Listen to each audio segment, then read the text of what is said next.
This song's called Alice's Restaurant. It's about Alice and the restaurant.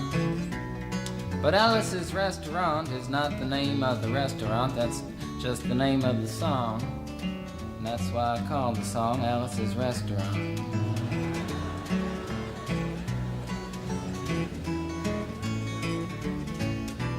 You can get anything you want at Alice's Restaurant.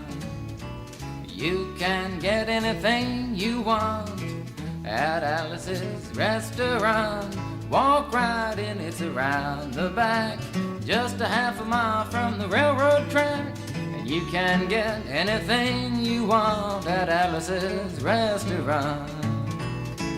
Now it all started 2 Thanksgivings ago. It was on 2 years ago on Thanksgiving when my friend and I went up to visit Alice at the restaurant. But Alice doesn't live in the restaurant. She lives in the church nearby the restaurant in the bell tower with her husband Ray and Facha the dog. And living in the bell tower like that, they got a lot of room downstairs where the pews used to be. And having all that room, seeing as how they took out all the pews, they decided that they didn't have to take out their garbage for a long time.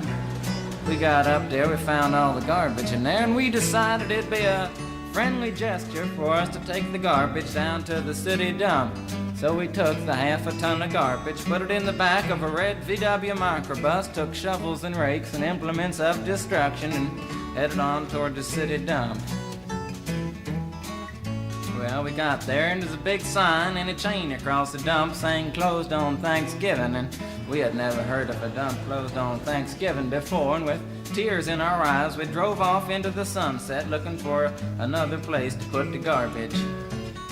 We didn't find one till we came to a side road, and off the side of the side road was another 15-foot cliff, and at the bottom of the cliff was another pile of garbage. And we decided that one big pile was better than 2 little piles, and rather than bring that one up, we decided to throw ours down. That's what we did. Drove back to the church, had a Thanksgiving dinner that couldn't be beat, went to sleep and didn't get up until the next morning when we got a phone call from Officer Obie. He said, "Kid, we found your name on an envelope at the bottom of a half a ton of garbage, and just wanted to know if you had any information about it." And I said, "Yes, sir, Officer Obie, cannot tell a lie. I put that envelope under that garbage." After speaking to Obie for about 45 minutes on the telephone, we finally arrived at the truth of the matter and said that we had to go down and pick up the garbage, and also had to go down and speak to him at the police officer station. So we got in the red VW microbus with the shovels and rakes and implements of destruction, headed on toward the police officer station. Now, friends, there was only 1 or 2 things that Obie could have done at the police station, and the first was that he could have given us a medal for being so brave and honest on the telephone, which wasn't very likely, and we didn't expect it. Another thing was that he could have bawled us out and told us never to be seen driving garbage around the vicinity again, which is what we expected. But when we got to the police officer station, there was a third possibility that we hadn't even counted upon, and we was both immediately arrested, handcuffed. And I said, "Obie, I don't think I can pick up the garbage with these handcuffs on."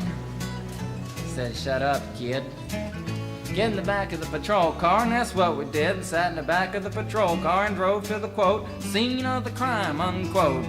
I want to tell you about the town of Stockbridge, Massachusetts, where this is happening here. They got 3 stop signs, 2 police officers and 1 police car, but when we got to the scene of the crime, there was 5 police officers and 3 police cars, being the biggest crime of the last 50 years, and everybody wanted to get in the newspaper story about it.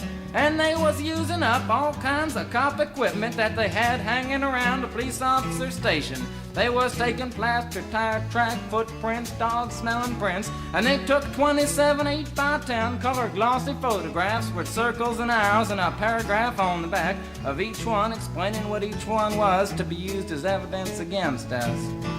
Took pictures of the approach, the getaway, the northwest corner, the southwest corner, and that's not to mention the aerial photography.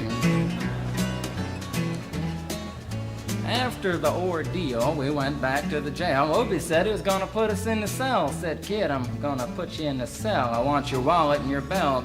And I said, Obie, I can understand you want my wallet so I don't have any money to spend in the cell, but what do you want my belt for? And it said, kid, we don't want any hangings. Said, Obie, did you think I was going to hang myself for littering? Obie said he was making sure, and friends Obie was, 'cause he took out the toilet seat so I couldn't hit myself over the head and drown.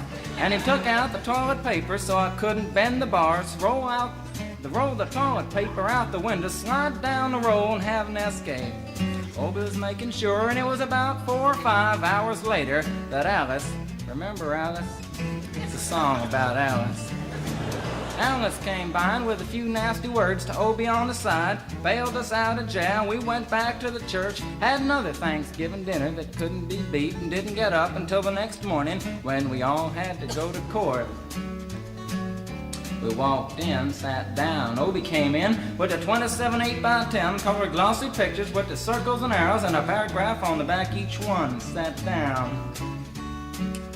Man came in, said, all rise. We all stood up, and Obie stood up with the 27 8x10 colored glossy pictures, and the judge walked in, sat down with the seeing-eyed dog, and he sat down. We sat down.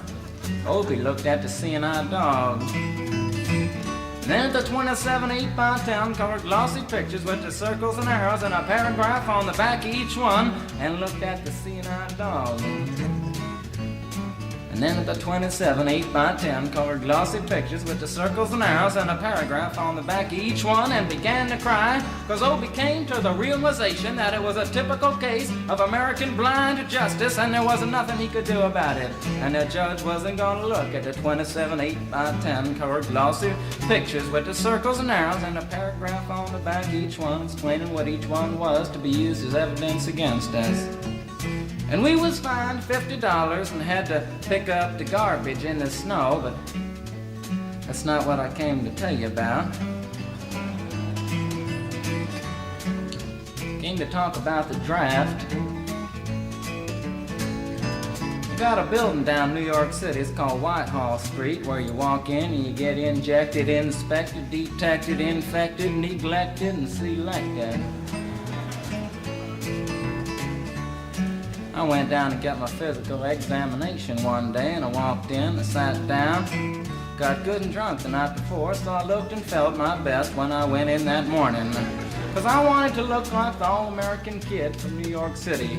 Man, I wanted to feel like I wanted to be the all-American kid from New York, and I walked in, sat down, I was hung down, brung down, hung up, and all kinds of mean, nasty, ugly things. And I walked in, I sat down, they gave me a piece of paper, said, kid, see the psychiatrist, room 604. And I went up there, I said, shrink, I want to kill.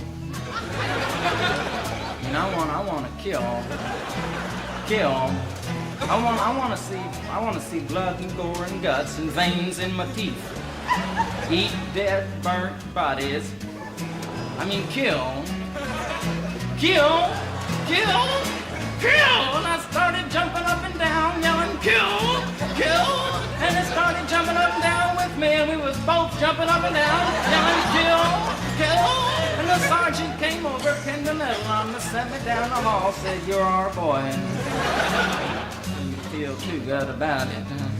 Proceeded on down the hall, getting more injections, inspections, detections, neglections, and all kinds of stuff that they was doing to me at the thing there. And I was there for 2 hours, 3 hours, 4 hours. I was there for a long time, going through all kinds of mean, nasty, ugly things, and I was just having a tough time there. And they was inspecting, injecting every single part of me, and they wasn't leaving no part untouched. Proceeded through, and when it finally came to see the very last man, I walked in, sat down after a whole big thing there, and I walked up and said, what do you want? He said, kid, we only got one question. Have you ever been arrested? And I proceeded to tell him the story of Alice's Restaurant Massacre with full orchestration and 5-part harmony and stuff like that, and then all the phenomena. Stopped me right there and said, kid, did you ever go to court? I proceeded to tell him the story of the 27 8x10 colored glossy pictures with the circles and arrows and a paragraph on the back of each one. It stopped me right there and said, "Kid, I want you to go over and sit down on that bench that says Group W. Now, kid."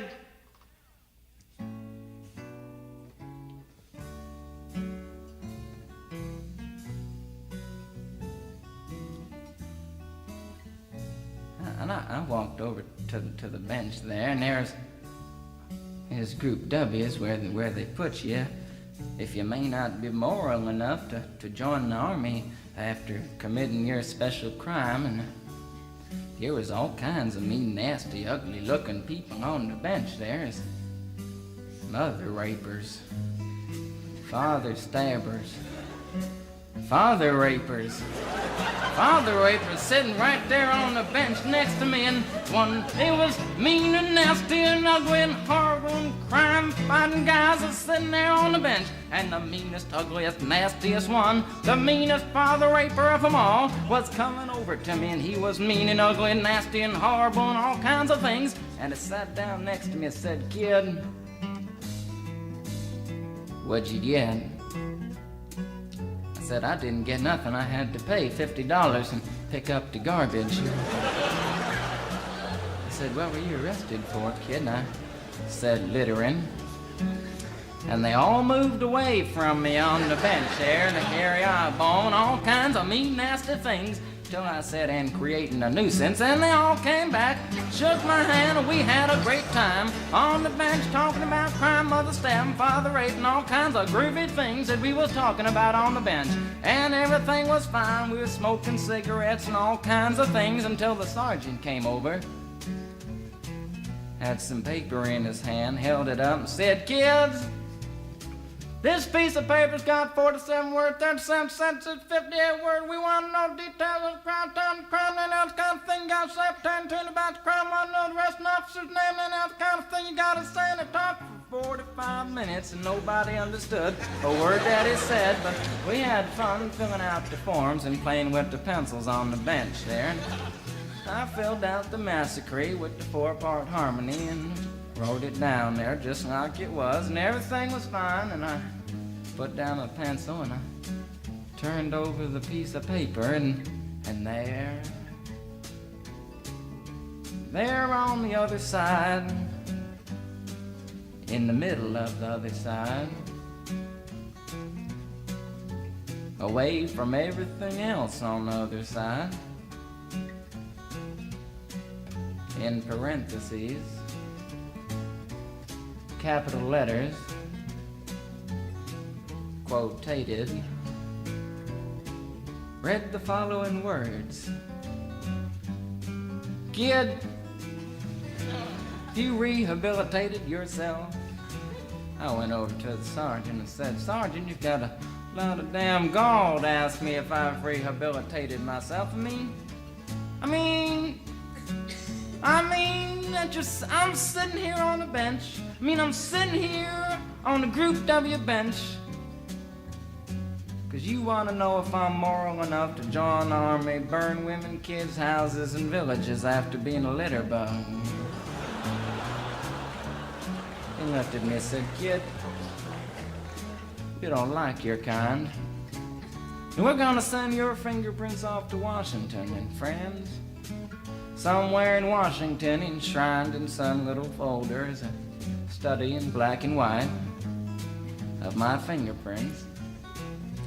And the only reason I'm singing you the song now is because you may know somebody in a similar situation. Or you may be in a similar situation, and if you're in a situation like that, there's only one thing you can do, is walk into the shrink wherever you are. Just walk in and say, 'Shrink, you can get anything you want at Alice's restaurant,' and walk out. You know, if just one person does it, they may think he's really sick and they won't take him. And if two people do it in harmony, they think they're both faggots and they won't take either of them. And if 3 people do it. 3, can you imagine 3 people walking in, singing a bar, Alice's restaurant, and walking out? They may think it's an organization. And can you imagine 50 people a day? I said 50 people a day walking in, singing a bar, Alice's restaurant, and walking out. And friends, they may think it's a movement. And that's what it is. The Alice's Restaurant Anti-Massacre movement. And all you gotta do to join is to sing it the next time it comes around on the guitar with feeling. So we'll wait till it comes around on the guitar here. Sing it when it does.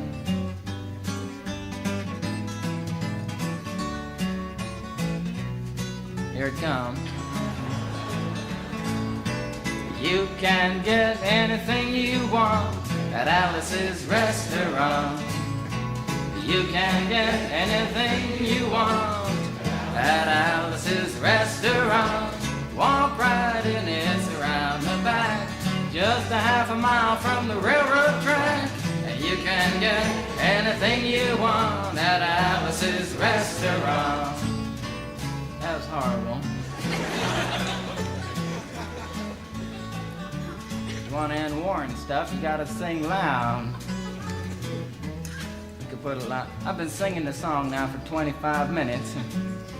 I could sing it for another 25 minutes. I'm not proud or tired. So we'll wait till it comes around again, and this time with 4-part harmony and feeling. We're just waiting for it to come around is what we're doing.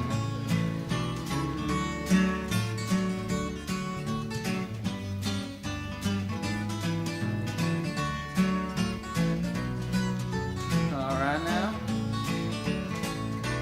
You can get anything you want at Alice's Restaurant. Excepting Alice, you can get anything you want at Alice's Restaurant. So walk right in, it's around the back, just a half a mile from the railroad track.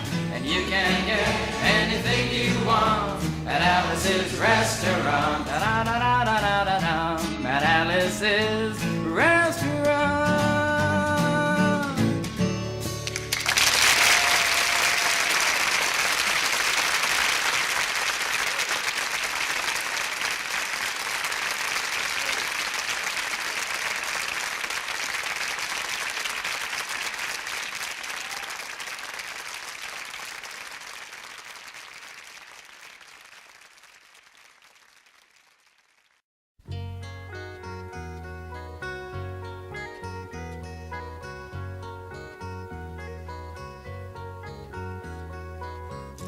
Warm me from the wind and take my hand. A song is sounding, softly singing. My song is cast upon the rainbow waves, forever splashing in the sunlight.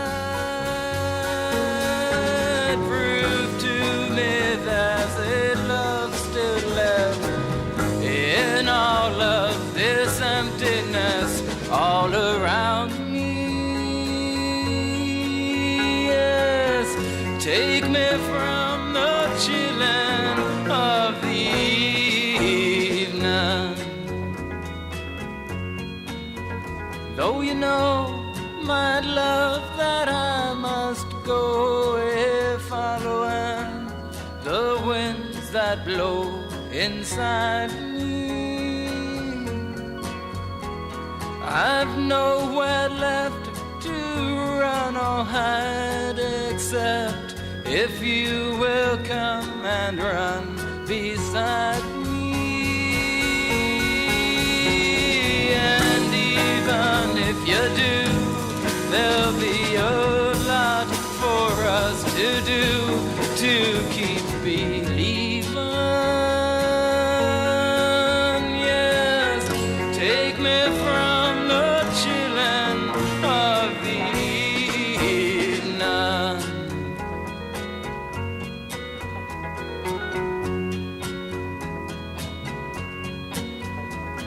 And now my time has come down many streets. I'm coming from a night decay. The song that itself sings stands all alone. I cannot even hear it play. Now to leave before I understand just what it is, I know I'm leaving.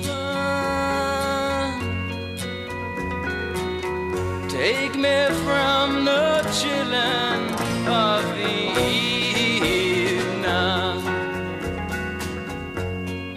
of the evening.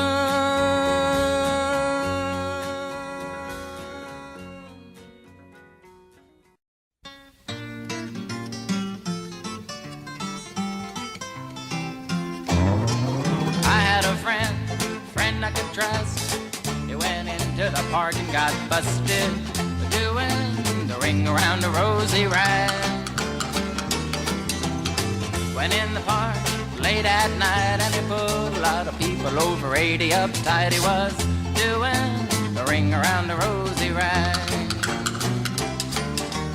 Ring around rose, touch your nose and blow your toes in mine, doing the ring around the rosy ride.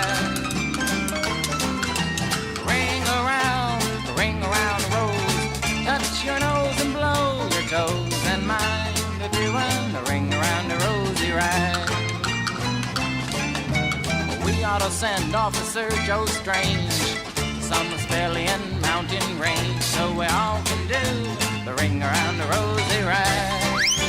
Would you like to put Philadelphia up type one mass a ring around the rosy in the middle of the night? Yes, we all should do the ring around the rosy ride.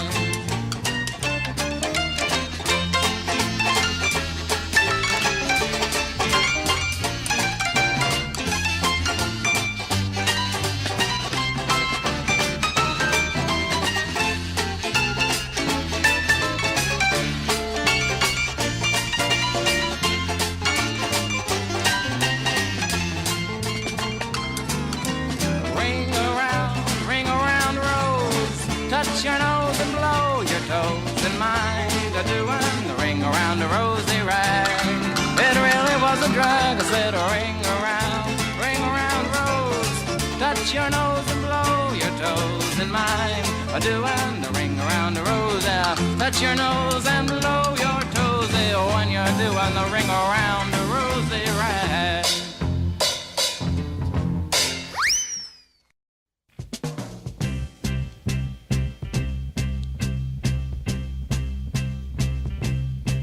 Hello again, the morning dawn has burned away the midnight mist.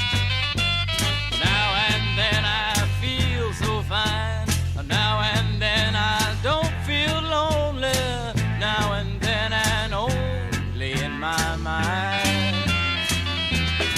I want to go outside today and go away, I think I'll stay. Now and then I talk with you, now and then you turn me on, now and then and when I don't feel blue. Maybe I could tell you now that I really love you. Please to understand that you are there in the air. Now and then you turn me on, now and then you must be gone, now and then I said say so long, now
like the tree that grows so tall. Leaves turn gold and then they fall. They've gone down, but now they've grown. They're going home.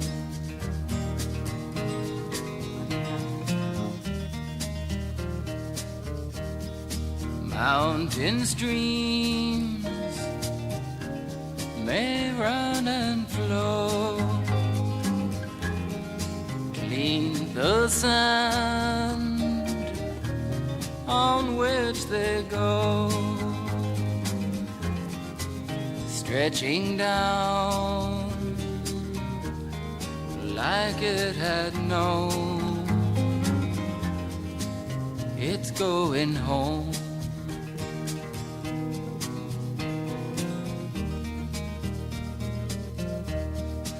Sunrise early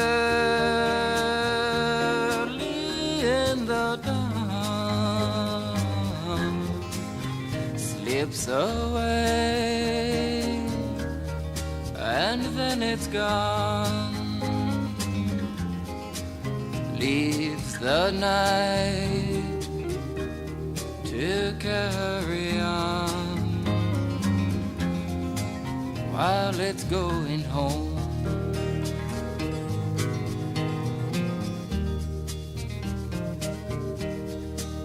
Once a man, he lived and died. What he said, death could not hide, even though it's often tried. But he was going home.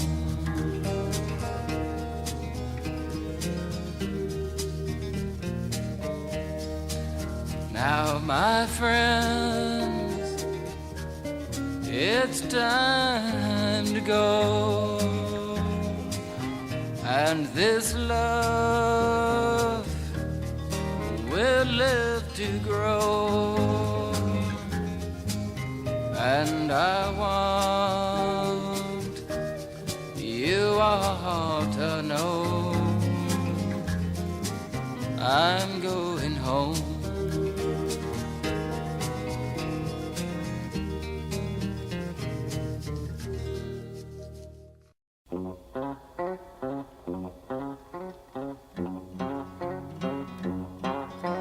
I don't want a pickle, just want to ride on my motorcycle. And I don't want a tickle, 'cause I'd rather ride on my motorcycle. And I don't want to die, just want to ride on my motorcycle.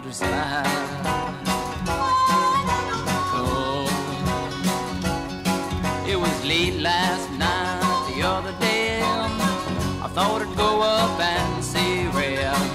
So I went up and I saw Ray, and there was only one thing Ray could say was I don't want a pickle, I just want to ride on my motorcycle. And I don't want a tickle, I'd rather ride on my motorcycle.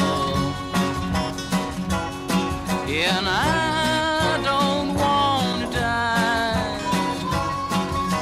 just want to ride on my motorcycle.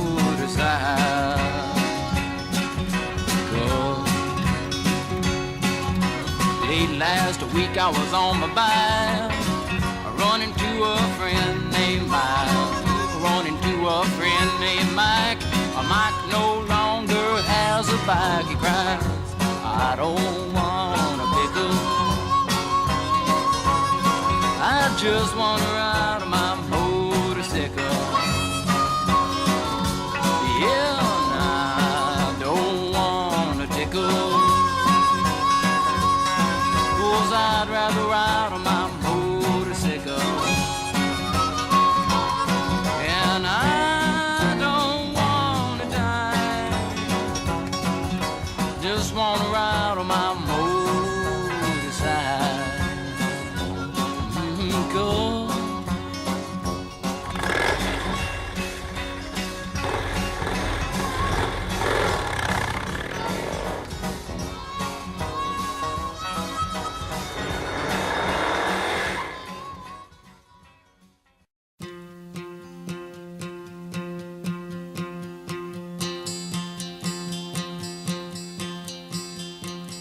Sail with me into the unknown void that has no end. Swept along the open road that don't seem to begin. Come with me and love me, babe, I may be back again. Meantime, I'll keep sailing down my highway in the wind.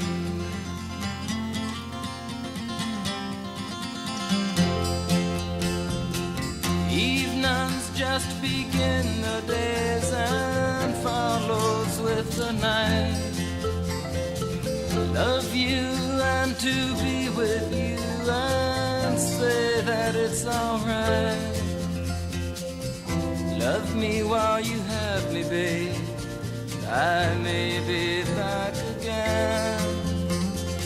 Meantime, I'll keep sailing down this highway in the wind.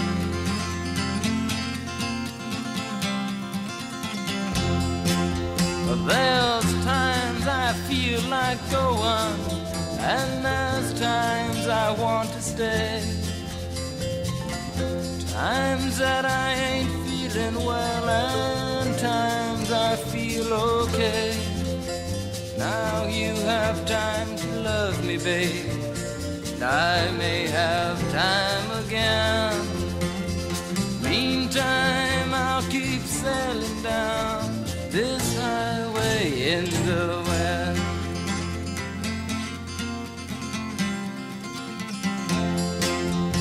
The fortune teller tells me that I have somewhere to go. Look and try and understand and wonder how she knows. So I must be going now, I'm losing time, my friend. Looking for a rainbow down this highway in the